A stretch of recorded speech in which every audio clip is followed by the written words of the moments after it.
My name's Ben Hargreaves. I'm a Chief Inspector in Dorset Police, responsible for territorial policing in part of the county.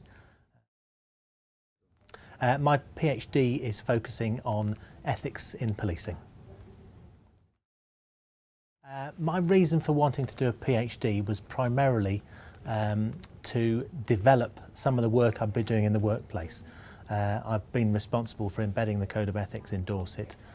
As a result of that, I've had a number of opportunities to go to conferences, speak to other people in similar positions, and it felt to me that there was a need to actually understand how ethics are delivered in forces, how codes of ethics can be understood and implemented, but really to get a bit of academic rigour behind some of the operational delivery, really to look at how we could best improve our own performance, but look into the future and future generations of officers and actually have an academic basis for delivering some of our training and changing perhaps management styles into the future. So having that better understanding, being able to work with academic colleagues, draw from other walks of life to see how codes of ethics have been embedded.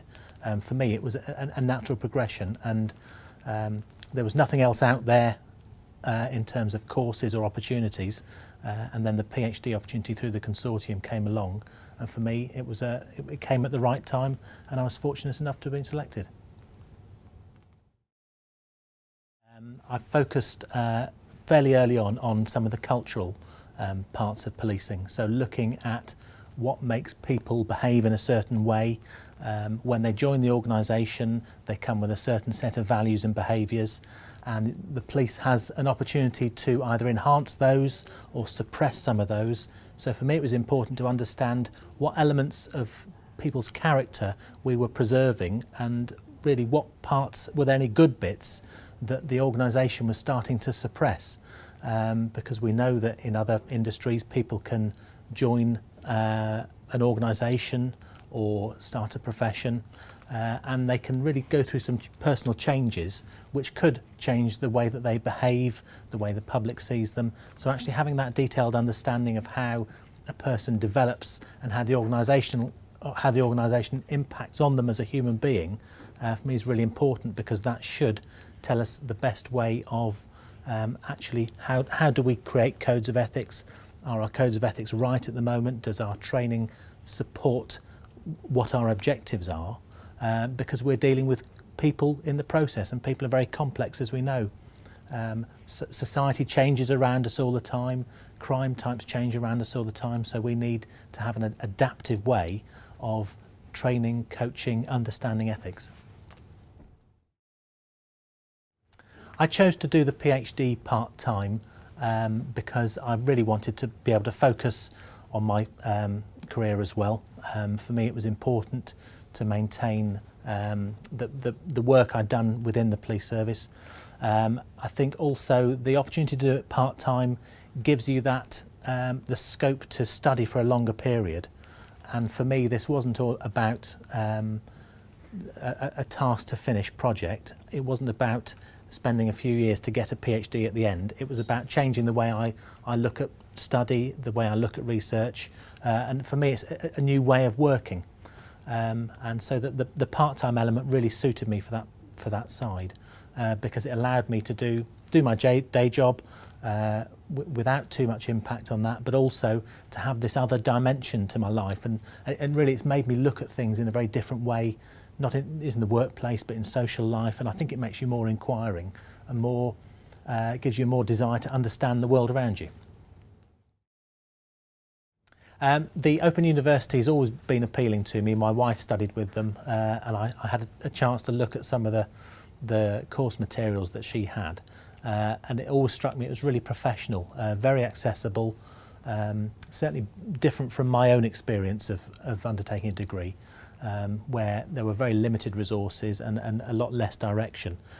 So that emphasis on distance learning, which really fits in with busy people's lives, and I think for me that was a really important part of it.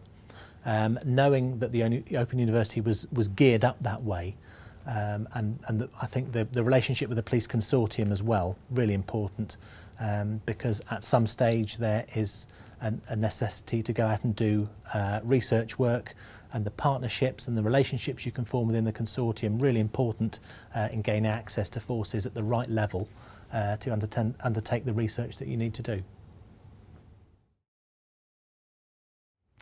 The challenges I see at the moment with studying part-time, at the moment I'm sort of in the honeymoon period. I've been going for 6 or 8 months, and the way I can manage my time is fairly effective at the moment. I'm a bit of an early riser, so I like to use the mornings to do my reading. But having said that, I do a lot of on-call duties, so my life can be a bit unpredictable. I work weekends as well. So for me, the challenge is finding a routine that works, maintaining the discipline to stick to it. But that's where the university's been really helpful, I think, in allowing me that flexibility, but also giving me the prompts to say, you know, you need to start thinking about this, this piece of work, you need to start writing now.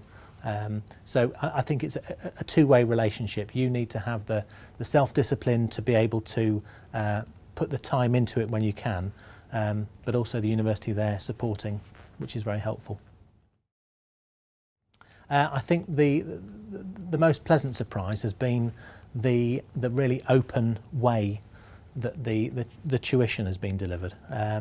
So it's a very mature business relationship. That's the best way I can describe it. The supervisors I've got are fully aware of my day job and the pressures that are on me there. But then equally they understand that I do have some capacity, and it's not all about reading and writing, it's about developing and understanding. So I think having that time to think, to be able to pick up the phone, have a Skype call and just discuss an idea is really helpful, and it just keeps the momentum up, which is really important, because it's very easy if you are in a busy day job that you can get distracted and taken off and think that's the most important thing, and the study can come second. But having just that quick conversation, that quick phone call, can suddenly bring it right up in your thinking. So it's back front and centre again. And I think for me, over a 5-6 year period, it's important that I've got that facility. The outcomes for my research, I hope, are things that are really tangible for police officers and policing UK.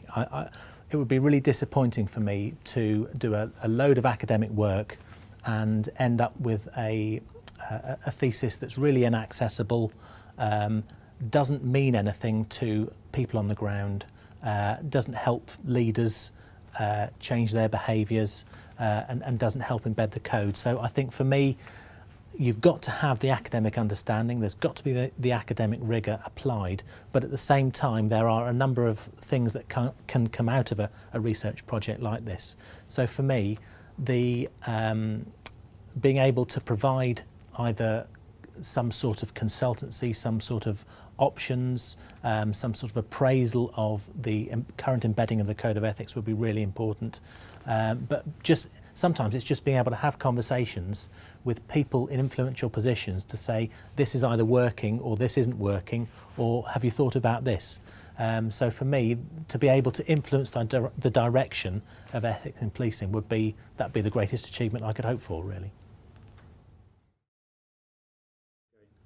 I think having the PhD, or certainly working towards it, for me is it's a natural progression in the way that you conduct your life. So I don't see it as the final goal. For me, it's a stepping stone towards a new way of working, and perhaps a new life beyond the police, as I am sort of coming towards the final stages of my career. Being able to look beyond and say, well, how can I still be part of policing, still add value, having developed the discipline around research methodology, being able to present arguments, being critical thinking skills, for me something that's really valuable. And I think if you can develop those skills and back it up with 30 years of hands-on policing experience, you've got something that you've almost got a duty to share with people, I think, and continue to work towards. So the problems that we're looking at today, we're not going to solve, we all know that, but we will refine understanding, and I think being part of that continuing conversation, for me, particularly around the ethics, ethical policing is a really important thing for me to sort of hold as a goal. I think that some of the best advice I could give people, and this is looking backwards now, and perhaps I didn't do it at the time, were firstly to really think about why you want to do it. So to understand what you want to get out of it, and that should help you understand if a PhD is actually the thing for you, because it's not for everybody. It's not a structured environment. A lot of the responsibility falls on you to conduct your own research, to design your research. So that's not something that everybody wants to do. I think that also understanding that the time commitment and making sure that whatever your home circumstances are, whatever your work circumstances are, you're going to need support, you're going to need people to talk to, so make sure those things are in place before you apply.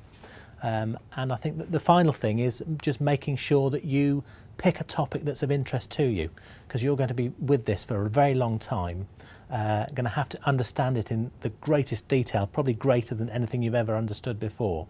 So you don't want to pick something that you are doing because you feel you ought to, or somebody else has suggested you do it. The main thing is it's your PhD, it's your research, and this will be your baby for 3, 5, 6 years, however long you take. So pick something you enjoy.